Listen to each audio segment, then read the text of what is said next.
Okay, so what we have here is a beautiful picture of the night sky where you can clearly see all the little stars, or as I like to call them, So anyway, I see a shooting star right there just above the tree to the left. It is, sometimes when I see shooting stars, I like to set goals for them so that I try to get them to go in between two stars, cause like a soccer game, so that they would go in between and get like a goal. It may not seem like that to other people, but that's how I think about it. And there is also there's multiple houses in this picture, and some dune grass. It's pretty. Yeah, it's pretty.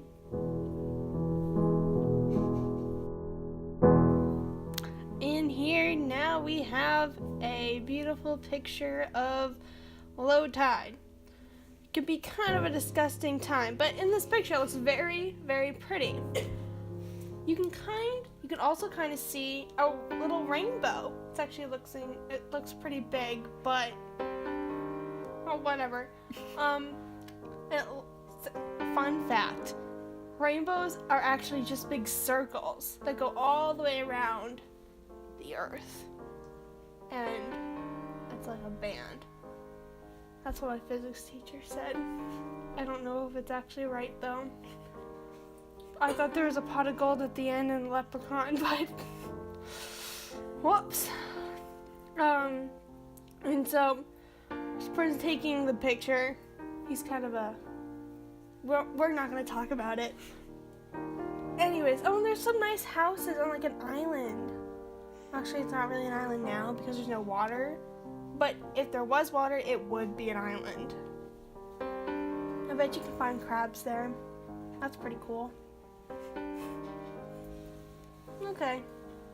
It's pretty, I guess. A lot of clouds. If it was sunny, it would have been nicer.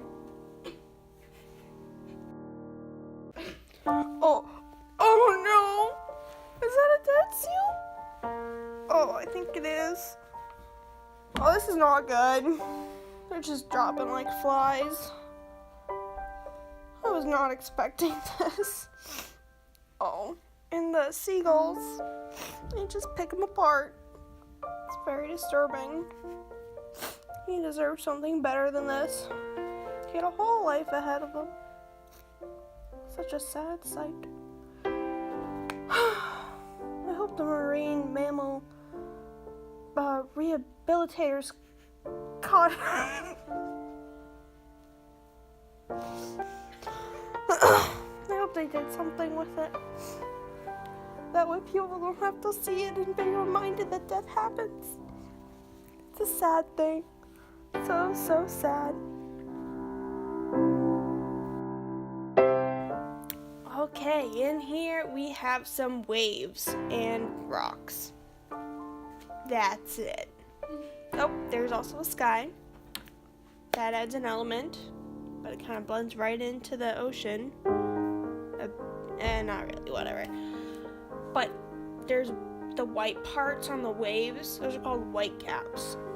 And they just happen because the sun bleaches the top. Just kidding. That's not how it happens. It's just white water. Because they can be different shades. Water can be different shades, depending on how you look at it. It's all about your perspective on things. Also, when the water crashes onto the rocks, it erodes them ever so slightly, but over time it makes a big impact. So yeah, and there's a ton of little sea creatures in between the rocks that get pounded by the waves, but they have shells, so they're protected because they have evolved that way. And yeah, so it's very pretty, I guess. We'll see. So in this picture, our final picture, we have a nice picturesque look at the woods in Maine. It is very pretty in the fall. There's some leaves missing on the trees though because it's late fall. But it was pretty earlier in the year. It's okay. Then the water coming down on the waterfall, that's so pretty. So calm, relaxing, unless you're right next to it. Then it's just pounding in your, oh, it's horrible. But it's also very nice. It's a confusing mix, but if you see it, you'll understand. And the water trickling down the river to the stream, and those are essentially the same thing. The river's just wider. So, out west, if you see something like this, you have to be careful though, because there's often bears trying to get the salmon that run in these rivers. Not here though, not in Maine. It's mostly like Washington and Oregon. But it's a fun little tidbit.